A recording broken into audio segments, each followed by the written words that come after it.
Hello everyone, स्वागत है आप सभी का डेली करंट अफेयर्स में। आज हम 17 अक्टूबर की करंट अफेयर्स को देखेंगे। ठीक है, चलिए स्टार्ट करते हैं। इसमें पहला है सरस्वती सम्मान। ठीक है, 2022 ये 22वां दिया गया है सम्मान। ठीक है, किनको सम्मानित किया गया है? तमिल जो लेखिका हैं शिव शंकरी को दिया गया है। ठीक है, सरस्वती सम्मान 2022 से सम्मानित कौन किया गया है? तो तमिल लेखिका शिव शंकरी को दिया गया है और ये 32वां सरस्वती सम्मान है। ठीक है, साहित्य से रिलेटेड है। और 31वां दिया गया था प्रोफेसर रामदरस मिश्र को। ठीक है, प्रोफेसर रामदरस मिश्र को 31वां दिया गया था, तो आप इसको नोट कर लें। सरस्वती सम्मान लिखें, उसके बाद लिखें किनको सम्मानित किया गया है 2022 से? तो लेखिका है शिव शंकरी। ठीक है, तमिलनाडु की लेखिका हैं। और 31वां दिया गया था रामदरस मिश्र को। ठीक है, अब कुछ सरस्वती सम्मान पुरस्कार जो है उसके बारे में जान लेते हैं। ठीक है, तो इसकी स्थापना किसने की थी? तो के यहाँ पे बिंदी होगा, के फाउंडेशन द्वारा इसको स्थापित किया गया था। ठीक है, किसने स्थापित किया था सरस्वती सम्मान को? तो के बिरला फाउंडेशन द्वारा इसकी स्थापना की गई थी। यह पिछले 10 वर्षों में 22 भारतीय भाषाओं में, यहाँ पे यानी जो संविधान में भारतीय भाषाएं दी गई हैं उन सभी भाषाओं में उत्कृष्ट साहित्य कार्यों के लिए प्रतिवर्ष दिया जाता है। ठीक है, तो यहाँ पे ये नोट कर ले कि यह प्रतिवर्ष दिया जाने वाला सम्मान है और 10 वर्षों से दिया जा रहा है 22 भाषाओं में। इस बार तमिल में दिया गया है। ठीक है, सरस्वती सम्मान पुरस्कार 2022 स्थापना के बिरला फाउंडेशन द्वारा किया गया था। इसमें एक कठोर त्रिस्तरीय चयन प्रक्रिया है। ठीक है, इसके चयन की जो प्रक्रिया है बहुत कठोर है और त्रिस्तरीय है। ठीक है, जिसके बाद चयन परिषद द्वारा अंतिम निर्णय लिया जाता है। यानी अंतिम निर्णय किसका होता है? तो चयन परिषद का होता है। ठीक है, इसमें एक प्रशस्ति पत्र, एक पट्टिका और 15 लाख रुपए राशि दी जाती है। क्वेश्चन पूछता है कि सरस्वती सम्मान में निम्नलिखित में से कौन सम्मिलित होता है या नहीं होता है? तो ऐसे करके पूछ लेता है। प्रशस्ति पत्र होता है, पट्टिका रुपए होता है, 15 लाख 10 लाख ऐसे करके दे देता है। ठीक है, तो आप इसको नोट कर ले। एक प्रशस्ति पत्र, एक पट्टिका और 15 लाख रुपए की राशि दी जाती है। व्यास सम्मान और बिहारी पुरस्कार दो हैं, बिरला फाउंडेशन द्वारा स्थापित पुरस्कार हैं। ठीक है, यानी जिनकी स्थापना बिरला फाउंडेशन द्वारा की गई थी। कौन कौन? व्यास सम्मान और बिहारी पुरस्कार और सरस्वती सम्मान। सरस्वती सम्मान, व्यास सम्मान और बिहारी पुरस्कार ये तीनों बिरला फाउंडेशन द्वारा स्थापित किया गया है। इसको नोट कर ले, साहित्य से रिलेटेड पुरस्कार हैं ये। ठीक है, चलिए आगे बढ़ते हैं। खबर में है 15 अक्टूबर से विश्व स्वास्थ्य शिखर सम्मेलन का आयोजन किया जा रहा है। ठीक है, विश्व स्वास्थ्य शिखर सम्मेलन का आयोजन किया जा रहा है। कहाँ किया जा रहा है? यह आयोजन जर्मनी के बर्लिन में। ठीक है, जर्मनी के बर्लिन में ऑनलाइन रूप से किया जा रहा है। ठीक है, ऑफलाइन से नहीं, ऑनलाइन रूप से किया जा रहा है। इस दौरान भारत में विश्व स्वास्थ्य संगठन के प्रतिनिधि डॉक्टर रोडेरिको एच फ्रांकिन भी उपस्थित हैं। डॉक्टर रोडेरिको एच ऑफक्रीन, ठीक है, ऑफ फ्रेन भी उपस्थित हैं।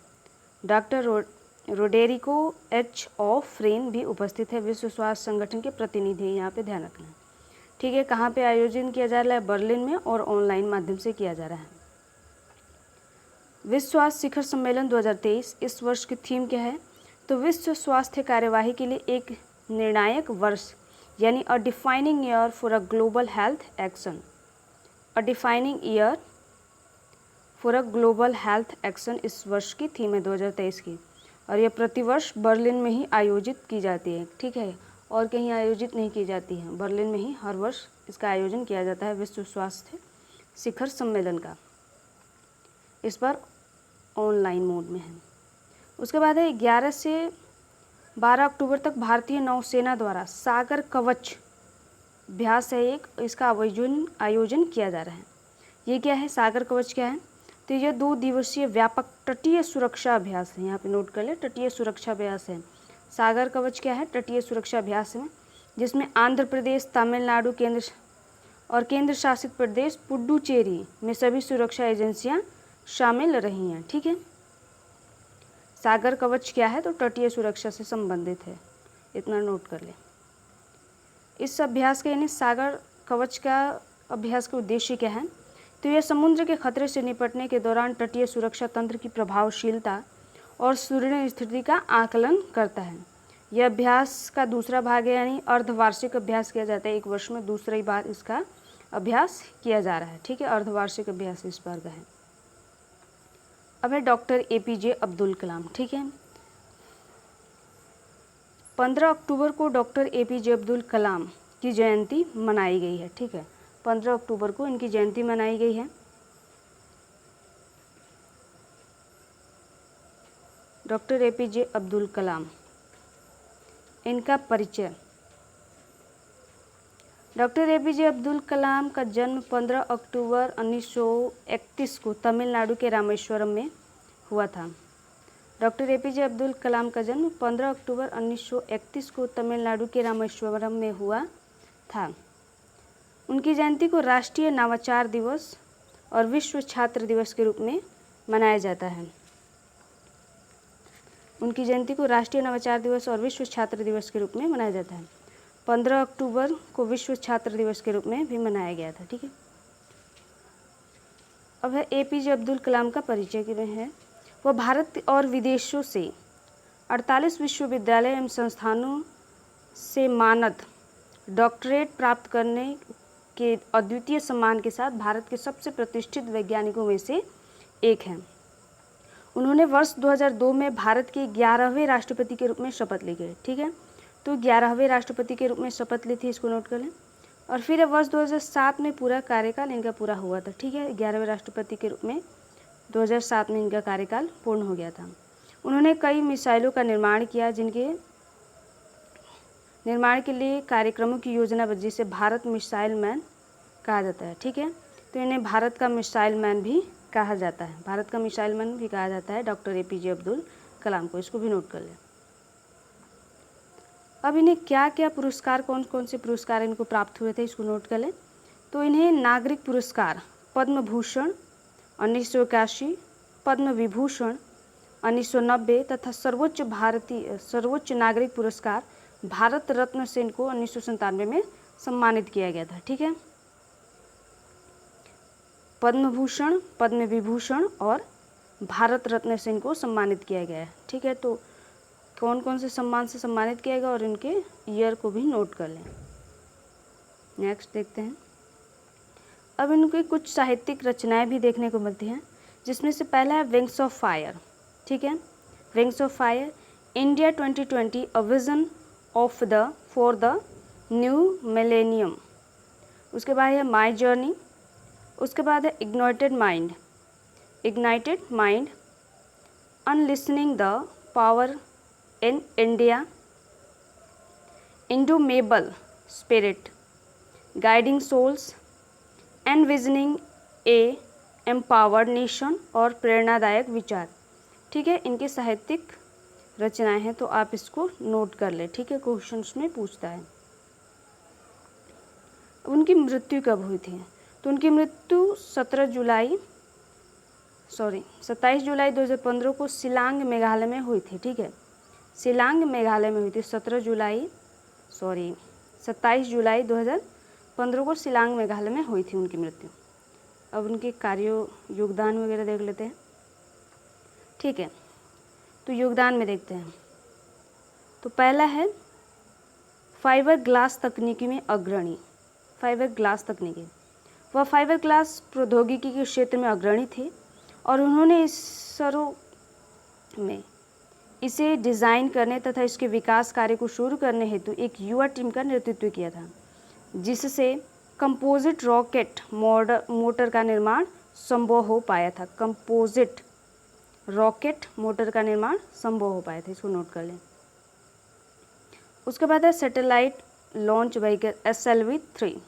उन्होंने भारत के पहले स्वदेशी सैटेलाइट, या भी नोट कर लें, स्वदेशी सैटेलाइट लॉन्च व्हीकल SLV को विकसित करने में हेतु परियोजना निर्देशक के रूप में महत्वपूर्ण योगदान दिया, जिसने जुलाई 1980 में रोहिणी उपग्रह 1980 रोहिणी उपग्रह पर नियर अर्थ ऑर्बिट में सफलतापूर्वक प्रक्षेपण किया और भारत को स्पेस क्लब का एक विशेष सदस्य बना दिया।